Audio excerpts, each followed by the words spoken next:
मेरे पड़ोसी ने पूरे 1 महीने तक मेरा खाना चोरी किया। इसलिए मैंने फैसला किया कि मैं उसे अपनी जिंदगी की सबसे यादगार डेथ पेपर फीस्ट का मजा चखाऊंगा।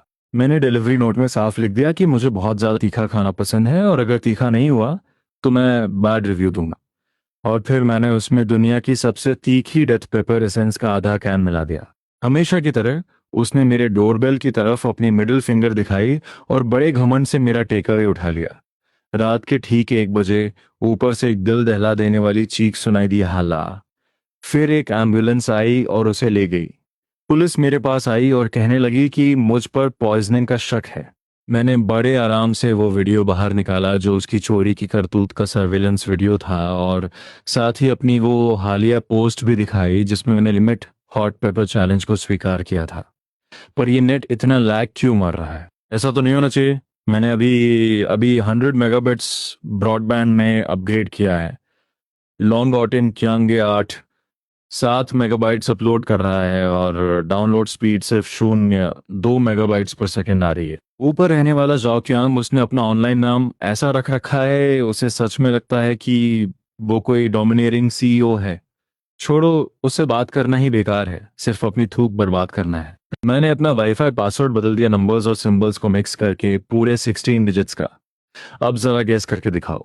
दरवाजा खोलो। मुझे पता है तुम घर पे ही हो, ग्रे पैंट्स फ्लिप फ्लॉप्स पहने वो इस मुर्गे जैसे सिर वाले हुलिये के साथ इतनी जल्दी नीचे आ गया। डूड, तुम्हारे इंटरनेट को क्या हो गया है? मैं एक प्रमोशन रैंकिंग मैच खेल रहा हूँ। मैं डायमंड 1 से मास्टर की तरफ हाई ग्राउंड पुश करने ही वाला था कि तुमने मुझे डिस्कनेक्ट कर दिया। तुम मेरा नेटवर्क यूज कर रहे थे, मैंने पासवर्ड बदल दिया है। तुम इतना नाटक क्यों कर रहे हो? क्या बुराई है अगर मैं तुम्हारा नेटवर्क यूज कर रहा हूँ? तुम अकेले यूज करते हो तो मैं भी कर लेता हूँ। मेरे कनेक्ट करने से क्या प्रॉब्लम है भाई? तुम्हारा राउटर रात को वैसे भी यूज नहीं होता, तो उसे धूल ही खाने दोगे क्या? तुम्हें पता है शेयरिंग इकोनॉमी क्या होती है? मैं बस पड़े हुए आइडल रिसोर्सेज का सही इस्तेमाल कर रहा हूँ। जाओ क्यांग, ये मेरी पर्सनल प्रॉपर्टी है, मैंने तुम्हें से यूज करने की परमिशन ही दी थी। ओह, इतने स्टिंजी मत बनो। मैं तुम्हें पैसे देने से मना थोड़ी कर रहा हूँ। मैं अगले महीने तुम्हें इंटरनेट फी के तौर पर 5 युआन दे दूंगा, ठीक है? अब जल्दी से मुझे नया पासवर्ड बताओ, मेरे टीममेट्स वेट कर रहे हैं, वो पब्लिक स्क्रीन पर मुझे गालियां दे रहे हैं। इसकी कोई जरूरत नहीं है। मैं अपना इंटरनेट किसी से शेयर नहीं करता। तुम्हारा मतलब क्या है?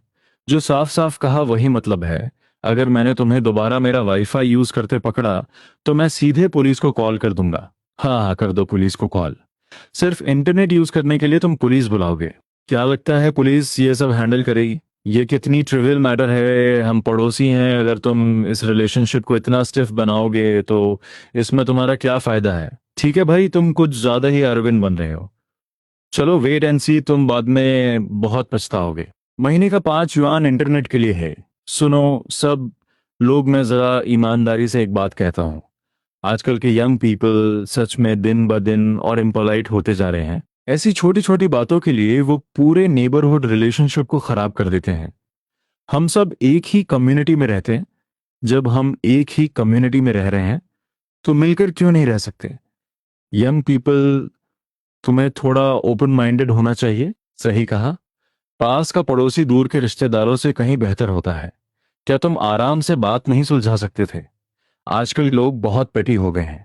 बिना नाम लिए ही सब अच्छी तरह जानते थे कि तुम किसके बारे में बात कर रहे हो। जाओकियान, तुम सच में इस काम में बहुत माहिर हो। तुम खुद को एक अच्छे इंसान के रूप में प्रोजेक्ट कर रहे हो जो नेबरहुड हार्मोनी की फिक्र करता है, और मुझे एक पेटी और चिड़चिड़े यंग मैन की तरह दिखा रहे हो। चलो छोड़ो, इस बारे में बात नहीं करते। और मैं इस बात को ज्यादा बढ़ाना भी नहीं चाहता। हम पड़ोसी हैं, हमें आगे भी साथ में ही रहना है, तो बस ऐसा दिखावा करते हैं जैसे हमने कुछ देखा ही ना हो। पीछे हटकर आगे बढ़ने की चाल बहुत चालाक है। शानदार। उस मंडे से हर रात ठीक 10 बजे ये नाटक शुरू हो जाता था और फिर आखिरकार रुकता था।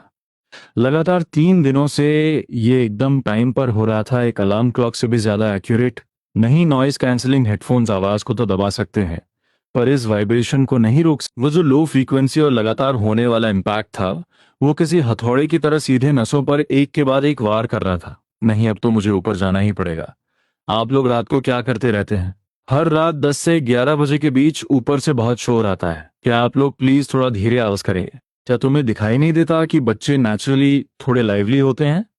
बच्चे घर में भागेंगे कूदेंगे, बॉल खेलेंगे, स्केटबोर्ड चलाएंगे, इसमें क्या प्रॉब्लम है? तुम एक एडल्ट होकर बच्चों की बातों का बुरा मान रहे हो। वह लाइवली हो सकता है, लेकिन आपको नीचे रहने वाले पड़ोसियों का भी ध्यान रखना चाहिए। इस समय वैसे भी बहुत रात हो चुकी है। तुम्हें नहीं पता कि बच्चों की एजुकेशन के लिए ये कितना इंपॉर्टेंट है। बच्चों को एक्सरसाइज की जरूरत होती है ताकि वो अपनी एनर्जी को रिलीज कर सकें। तुम क्यों चाहते हो कि वो बिल्कुल शांत बैठें? मैं ये नहीं कह रहा कि बच्चे लाइवली नहीं हो सकते, लेकिन इसकी भी एक टाइम और ओकेजन की रिस्ट्रिक्शन होनी चाहिए। तो फिर तुम यहाँ मत रहो। अगर तुम्हें लगता है कि हमारा घर बहुत ज्यादा नॉइजी है, तो तुम कहीं और मूव कर जाओ। हम अपने ही घर में तुम्हारे हिसाब से क्यों चले? तो फिर ठीक है, मैं कोई दूसरा रास्ता ढूंढता हूँ। जो सोचना है सोचो, जो सोचना है सोचो। इनसे बहस करना बेकार है। इनका लॉजिक बिल्कुल इनविंसिबल है। ठीक है ठीक है, तो फिर अब मुझे भी रूड होने के लिए मत कोसना। दाल्यू, तुमने पिछली बार जिस रेजोनेंस स्पीकर के बारे में बताया था, हाँ वही वाला, मुझे उसका लिंक सेंड कर दो। हेलो आंटी ली, आज सुपरमार्केट में एक्सपो सेल लगी है, क्या आप देखने चलना चाहेंगी? वेल, तुम तो अब हेलो भी नहीं बोलते। परसों ही तो तुमने मेरी तारीफ की थी जब मैंने तुम्हारा शॉपिंग बास्केट उठाने में मदद की थी। शाओलिन सिस्टर जंग, जब हम ऊपर नीचे रहते हैं तो हमें चीजों को आपस में सुलझा लेना चाहिए। यंग पीपल को इतना गुस्सा शोभा नहीं देता। सिस्टर जंग, अगर किसी दिन कोई आपकी चीजें ऐसे ही उठाकर ले जाए, तो क्या आप तब भी टॉलरेंस की बात करेंगी? क्या मेरे लिए भी ये वैसी ही बात नहीं है? इसमें क्या अंतर है?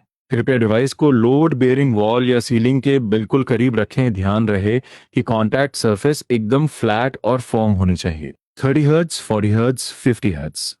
दीवारें अब कांप रही हैं, बहुत हल्की सी। लेकिन अगर ऊपर रहने वाले लोग फ्लोर पर नंगे पैर घूमेंगे तो उन्हें ये पक्का महसूस होगा। और सबसे मजेदार बात यह है कि ये वाइब्रेशन ऐसी लग रही है जैसे जैसे उनकी खुद की फ्लोर के नीचे से आ रही हो। उन्हें लगेगा कि घर में ही कोई रेजोनेंस हो रहा है। वो मुझ पर कभी शक नहीं करेंगे। आज रात के ठीक 10 बज चुके हैं और ये एकदम टाइम पर शुरू हो गया। आज चौथा दिन है और बच्चे के भागने की वो आवाज अब बंद हो चुकी है। यही सही टाइम है। ऊपर अब पूरी तरह शांति है।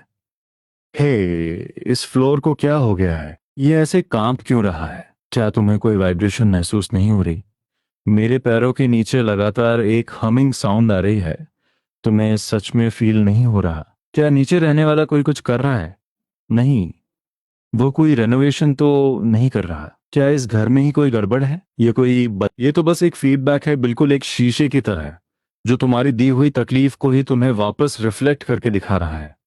मैं इन दिनों लगातार फ्लोर को कांपते हुए महसूस कर रहा हूँ, और जब मैं सोता हूँ तो मेरा बिस्तर भी हिलता है। मुझे तो ऐसा कुछ फील नहीं होता। क्या तुम बहुत ज्यादा थक गए हो? नहीं यार, मेरे बच्चे को भी चक्कर आने जैसा फील हो रहा है। तुम्हें लगता है कि इस बिल्डिंग की फाउंडेशन में ही कोई प्रॉब्लम है?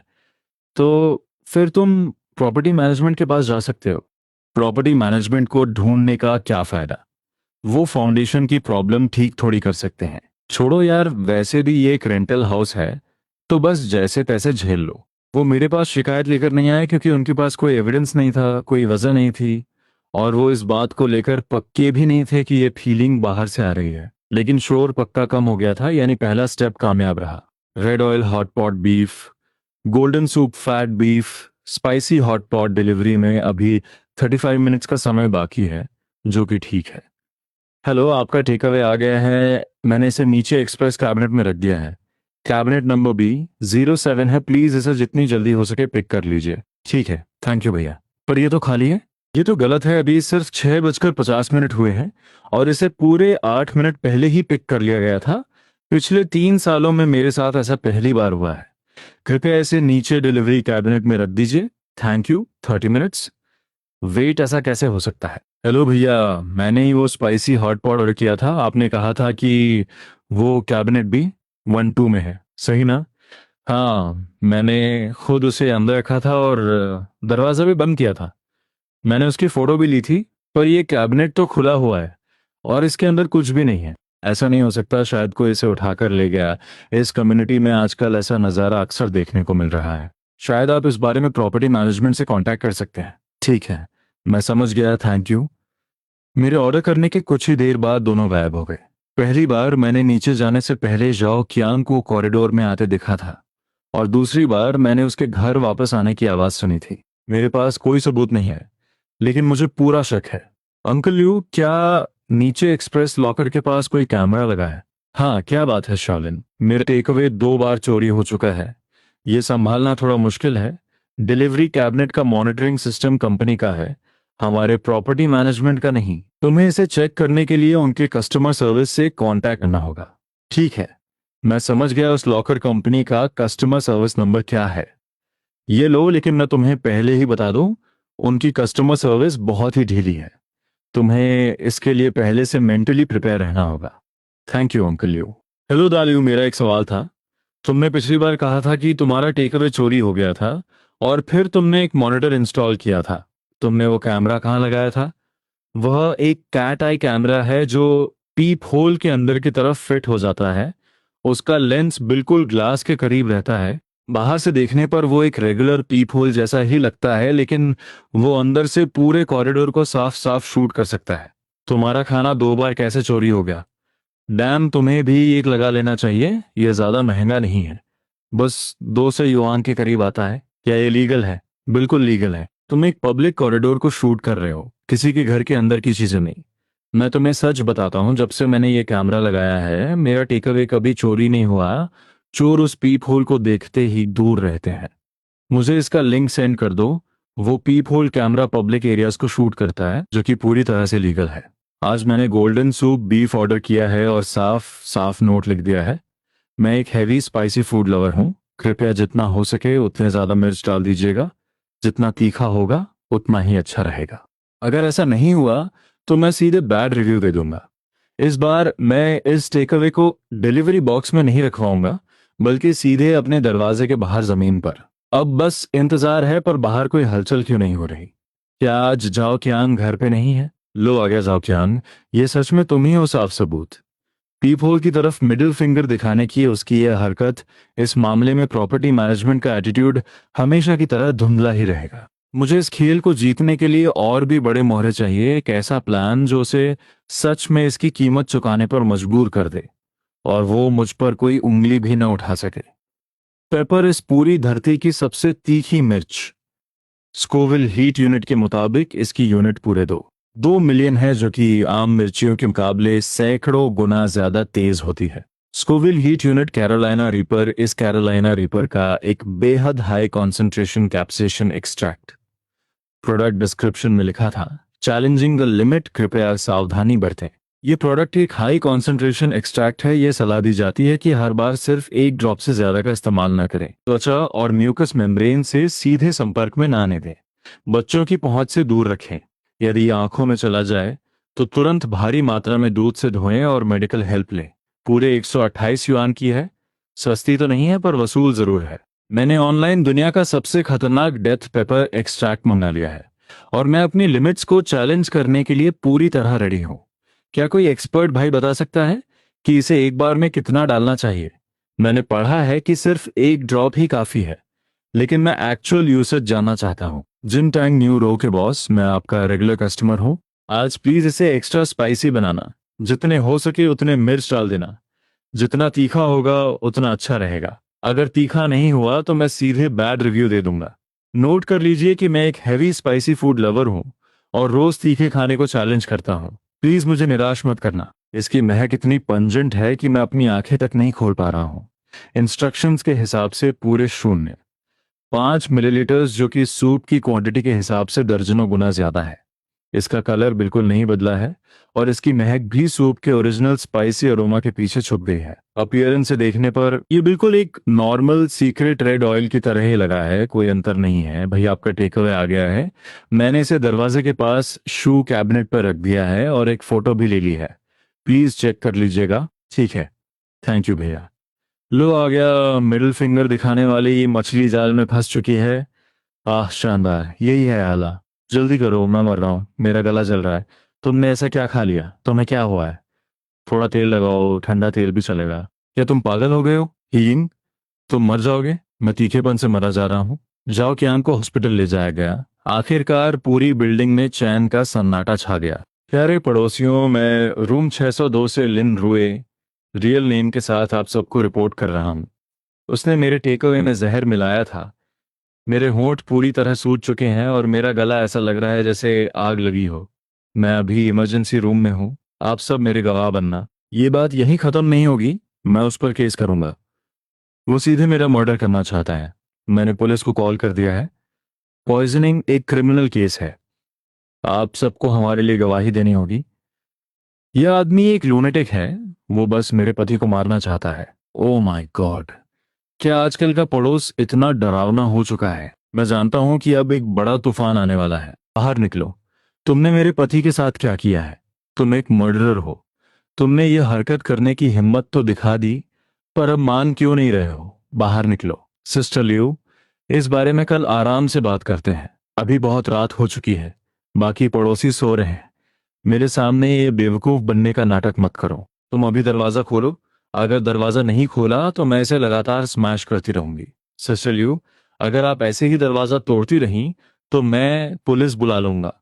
तुम उल्टा चोर कोतवाल को डांटे। तुम पहले पुलिस बुलाओ, जैसे तुम ही सही हो। मैंने तो पहले ही पुलिस को कॉल कर दिया है। क्या आप लिन ऊपर रहने वाले जाओ ख्यांग ने सुबह होते ही पुलिस में शिकायत दर्ज कराई है कि आपने उसके टेकअवे में कोई टॉक्सिक सब्सटेंस मिलाया था, जिससे उसकी तबीयत बहुत ज्यादा खराब हो गई और वह अभी इमरजेंसी रूम में है।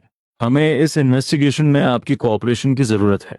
कॉमरेड पुलिस, मैं पहले एक बात साफ करना चाहता हूँ। जिस टेकअवे की बात जौ क्यांग कर रहा है, मैंने किसी और के लिए कोई खाना ऑर्डर नहीं किया था। मेरा खुद का टेकअवे किसी ने चोरी किया था, और जिसने मेरा खाना चोरी किया उसने उसे खा लिया और अब मुझ पर ही पॉइजनिंग का झूठा आरोप लगा रहा है। ये थोड़ा अजीब नहीं है? क्या ये मजाकिया नहीं लगता? क्या आपके पास कोई सबूत है? ये वही ऑर्डर है जो मैंने आज शाम 5:30 बजे प्लेस किया था।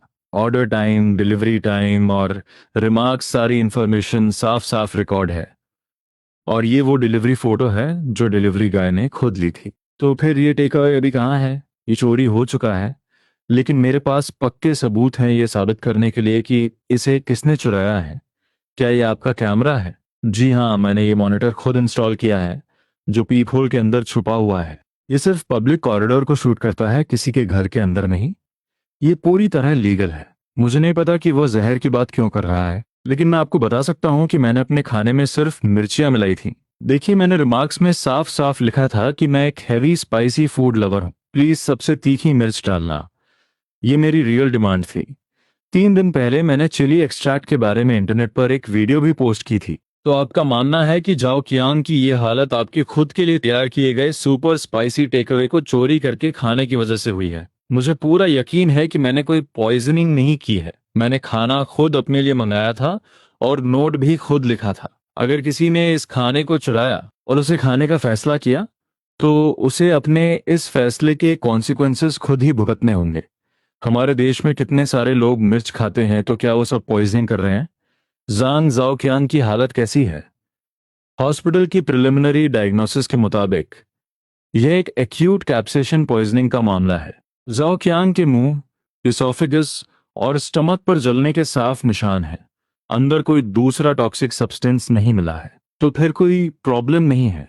हमें आपके खिलाफ जुर्म का कोई संकेत नहीं मिला है, बल्कि इसके उलट जौ क्यांग ने आपके दरवाजे से एक ऐसी चीज उठाई जो उसकी अपनी नहीं थी, जो कि अपने आप में एक तरह की चोरी यानी थेफ्ट है। तो फिर उसने मुझ पर केस क्यों किया? मुझे नहीं पता। ठीक है, थैंक यू।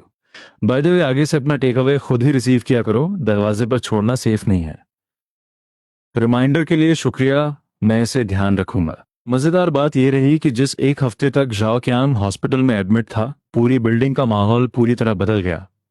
बिना उसके लिविंग रूम में पागलों की तरह यहाँ वहाँ टहलने के, बिना उसके बालकनी में खड़े होकर सिगरेट फूकने और सिर हिलाते हुए बर्ड्स नीचे फेंकने के, सब कुछ बहुत शांत और कंफर्टेबल हो गया था।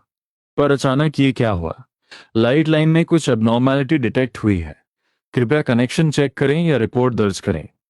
हेलो, मेरा ब्रॉडबैंड काम नहीं कर रहा है और मैं इंटरनेट एक्सेस नहीं कर पा रहा हूँ। सर, हमारे सिस्टम में आपके लाइन में एक फिजिकल फॉल्ट शो हो रहा है। इसे चेक करने के लिए एक टेक्नीशियन अरेंज करना होगा, लेकिन आज हमारे टेक्नीशियन का वर्क शेड्यूल पूरी तरह फुल है।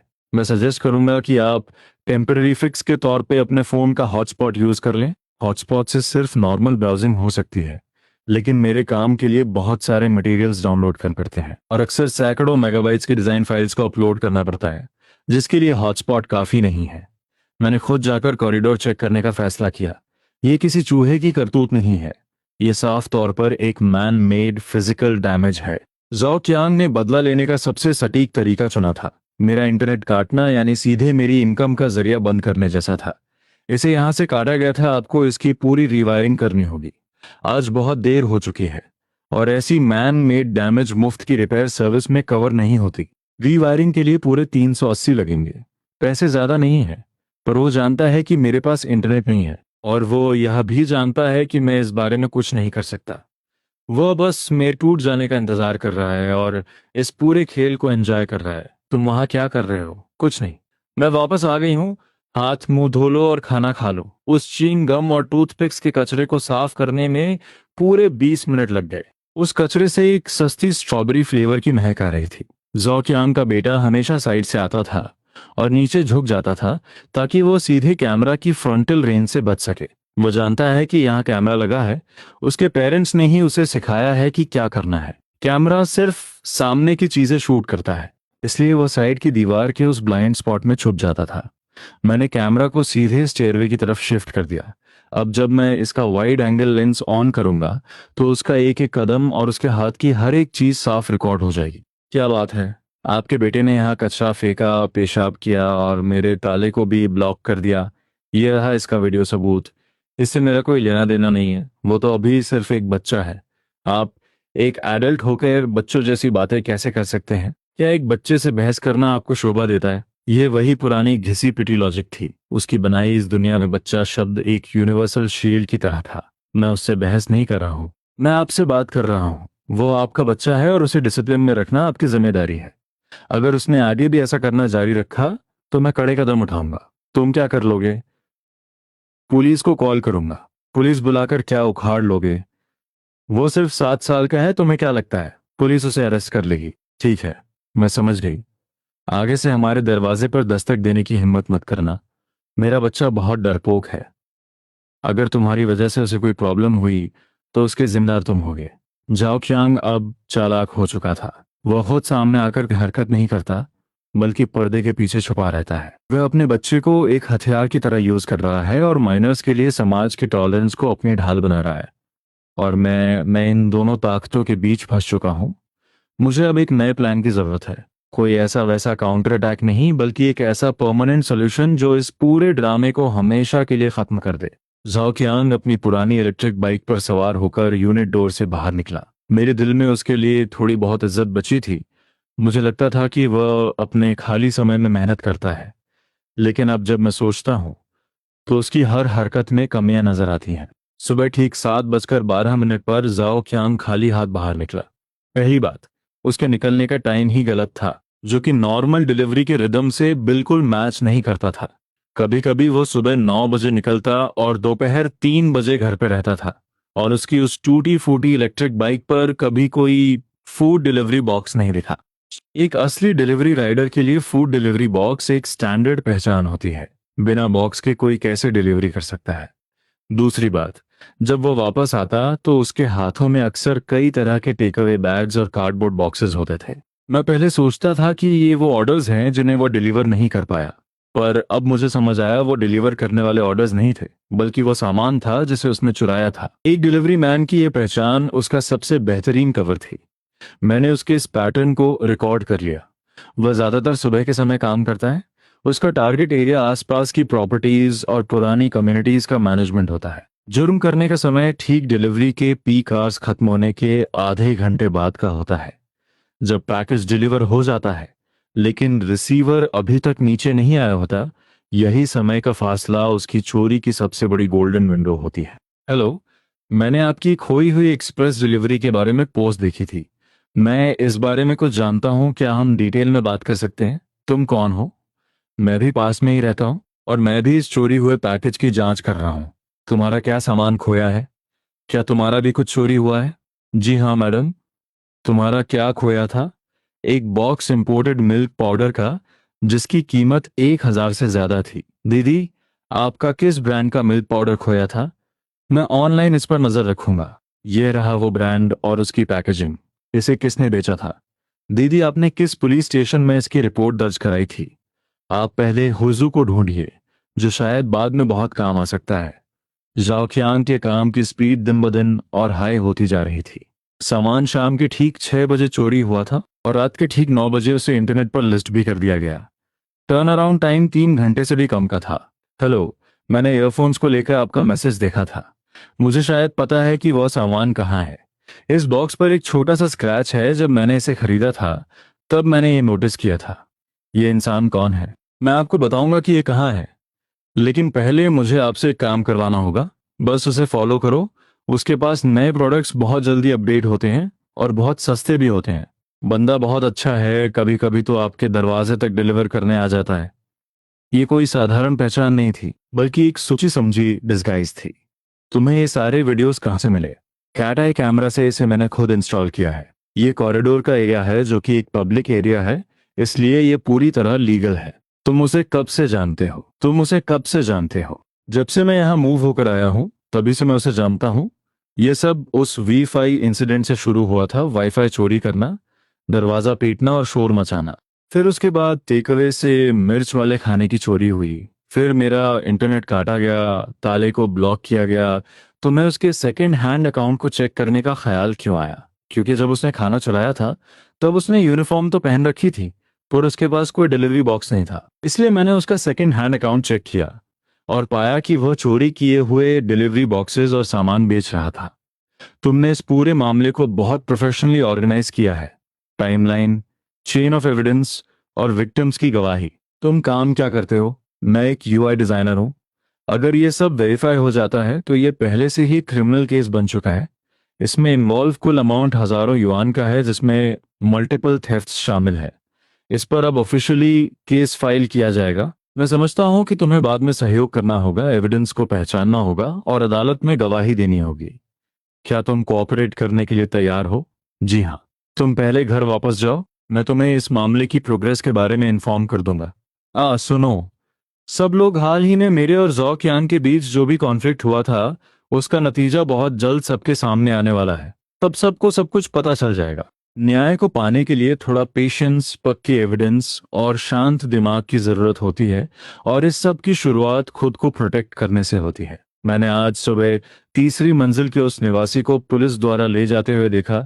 उसकी पत्नी और बच्चे फूट फूट कर रो रहे थे। कोई लड़ाई कर रहा था, कुछ लोग धोखा दे रहे थे। शर्लिन, आखिर हुआ क्या था? मुझे सच सच बताओ, जाओ कियांग ने क्या किया है? क्या उसके सेकंड हैंड अकाउंट में कोई गड़बड़ है? सिस्टर जान, आपके बेटे ने जो कीबोर्ड खरीदा था और आपने जो सामान खरीदा था, अगर पुलिस इस बारे में पूछने आए तो बस सच सच बता दीजिएगा। आपने उसे गुड फेथ में खरीदा था, इसलिए आप पर कोई उंगली नहीं उठाएगा। ये सच में चोरी का सामान था। मैं कहूँ कि ये इतना सस्ता क्यों मिल रहा था, मुझे सच में नहीं पता था। शर्लिन, अगर मुझे पता होता कि यह चोरी का है तो मैं इसे कभी नहीं खरीदती। शोलिन, क्या तुमने पुलिस को बताया है कि हमने उसका सामान खरीदा था? शुरुआत से लेकर अंत तक उसे इस बात की फिक्र नहीं थी कि जाओ क्यांग ने क्या किया है, बल्कि वह इस बात से डर रही थी कि कहीं वो खुद इस चक्कर में ना फंस जाए। आंटी ली, पुलिस इस मामले को लॉ के मुताबिक ही हैंडल करेगी। आपने इसे गुड फेथ में खरीदा था, इसलिए आपको कुछ नहीं होगा। जाओ क्यांग की पत्नी अपने बच्चे को साथ लेकर वहां से मूव आउट कर गई। सुना है कि वो अपने मायके वापस चली गई है। ऊपर का वो अपार्टमेंट तब से पूरी तरह खाली पड़ा है। वह जो धड़ धड़ की आवाजें आती थीं, वो जोरदार धमाके अब पूरी तरह से गायब हो चुके हैं। मेरी जिंदगी में आखिरकार वो सुकून और शांति वापस लौट आई थी। शॉलिन, मुझे पहले के लिए माफ कर देना। कोई बात नहीं, अब सब खत्म हो चुका है। मेरे पड़ोसियों का एटीट्यूड अब धीरे धीरे मेरे लिए थोड़ा वार्म होने लगा था। खास तौर पे वो लोग जिन्होंने जाओ क्यांग से सामान खरीदा था। उन्होंने चुपचाप अपनी गलती मान ली थी, भले ही किसी ने भी मुझसे ऑफिशियल माफी नहीं मांगी थी।